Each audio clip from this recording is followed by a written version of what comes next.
ابو شریح یعنی خویلد بن عمرو خزاعی رضی اللہ عنہ سے روایت ہے کہ نبی اکرم صلی اللہ علیہ وسلم نے فرمایا، جو شخص اللہ اور یوم آخرت پر ایمان رکھتا ہے وہ اپنے پڑوسی کے ساتھ حسن سلوک کرے، اور جو کوئی اللہ اور آخرت کے دن پر یقین رکھتا ہے وہ اپنے مہمان کی تکریم کرے، اور جو کوئی اللہ اور آخرت کے دن پر ایمان رکھتا ہے وہ اچھی بات کہے یا خاموشی اختیار کرے۔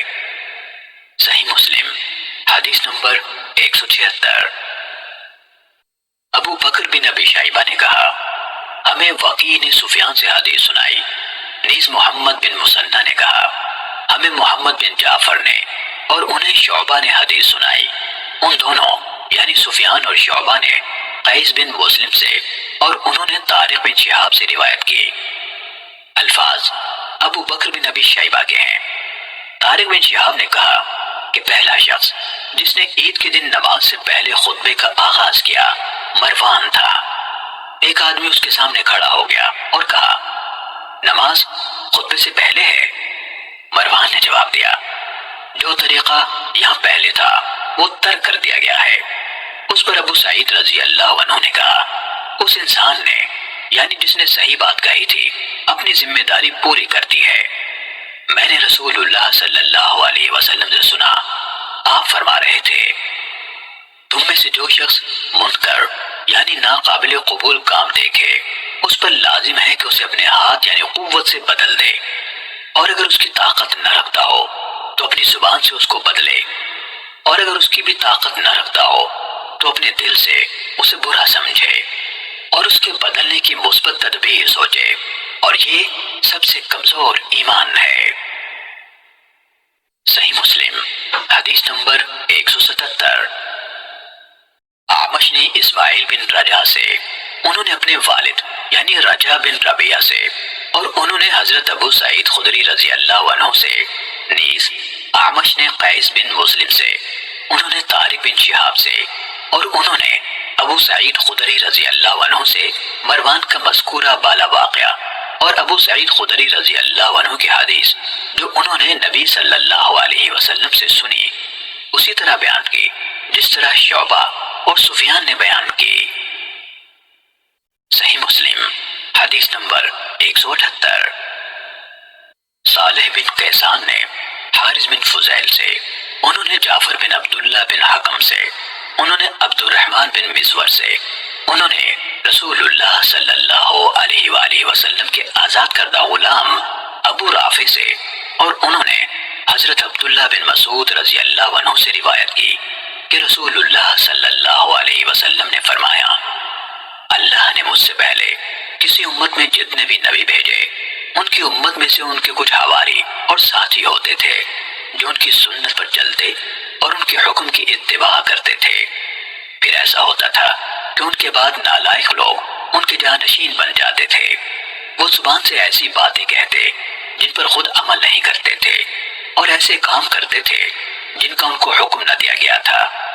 چنانچہ جس نے ان جیسے لوگوں کے خلاف اپنے دست و بازو سے جہاد کیا وہ مومن ہے، اور جس نے ان کے خلاف اپنی زبان سے جہاد کیا وہ مومن ہے، اور جس نے اپنے دل سے ان کے خلاف جہاد کیا وہ بھی مومن ہے، لیکن اس سے پیچھے رائی کے دانے کے برابر بھی ایمان نہیں۔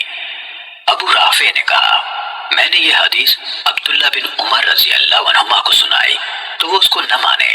اتفاق سے عبداللہ بن مسعود رضی اللہ عنہ بھی مدینے آ گئے اور وادی قنا جو مدینے کی وادی ہے اس میں ٹھہرے۔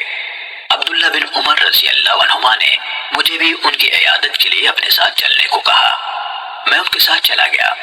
ہم جب جا کر بیٹھ گئے تو میں نے عبداللہ بن مسعود رضی اللہ عنہ سے اس حدیث کے بارے میں پوچھا تو انہوں نے مجھے یہ حدیث اسی طرح سنائی جس طرح میں نے عبداللہ بن عمر رضی اللہ عنہما کو سنائی تھی۔ صالح بن کیسان نے کہا، یہ حدیث ابو رافع سے براہ راست بھی اسی طرح روایت کی گئی ہے۔ صحیح مسلم حدیث نمبر 179۔ حارث بن فضیل الختمی سے صالح بن کیسان کے بجائے عبدالعزیز بن محمد کی سند کے ساتھ رسول اللہ صلی اللہ علیہ وسلم کے مولا ابو رافع سے روایت ہے انہوں نے حضرت عبداللہ بن مسعود رضی اللہ عنہ سے روایت کی کہ رسول اللہ صلی اللہ علیہ وسلم نے فرمایا، جو بھی نبی گزرا ہے اس کے ساتھ کچھ حواری تھے جو اس نبی کے نمونہ زندگی کو اپناتے اور اس کی سنت کی پیروی کرتے تھے۔ صالح کی روایت کی طرح لیکن عبدالعزیز نے عبداللہ بن مسعود رضی اللہ عنہ کی آمد اور عبداللہ بن عمر رضی اللہ عنہما سے ان کی ملاقات کا ذکر نہیں کیا۔ صحیح مسلم حدیث نمبر 180۔ حضرت ابو مسعود رضی اللہ عنہ سے روایت ہے، انہوں نے کہا نبی اکرم صلی اللہ علیہ وسلم نے ہاتھ سے یمن کی طرف اشارہ کیا اور فرمایا، دیکھو ایمان ادھر ہے، اور شقاوت اور سنگ دلی اونٹوں کی دموں کی جڑوں کے پاس چیخنے والوں ربیہ اور مضر میں ہے، جس کی طرف سے شیطان کے دو سینگ نمودار ہوتے ہیں۔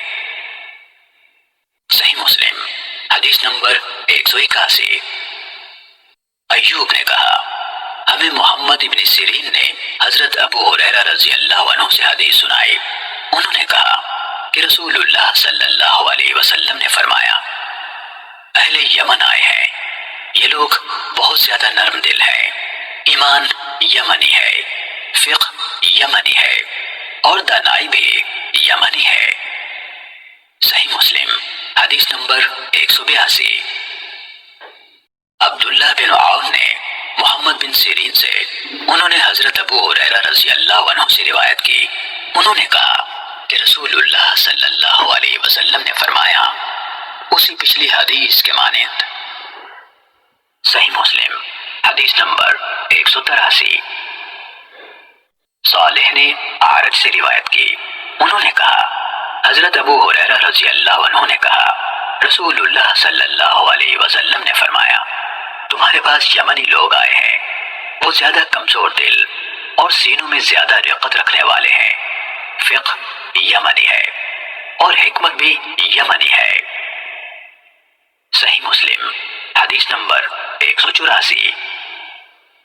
ابو زناد نے اعرج سے اور انہوں نے حضرت ابو ہریرہ رضی اللہ عنہ سے روایت کی کہ رسول اللہ صلی اللہ علیہ وسلم نے فرمایا، کفر کی ریاست مشرق کی طرف ہے، فخر و تکبر گھوڑوں اور اونٹوں والوں میں ہے، یعنی جو اونچی آواز میں چلانے والے اور اونٹ کے خیموں میں رہنے والے ہیں، اور اطمینان و سکون بکریاں پالنے والوں میں ہے۔ صحیح مسلم حدیث نمبر 185۔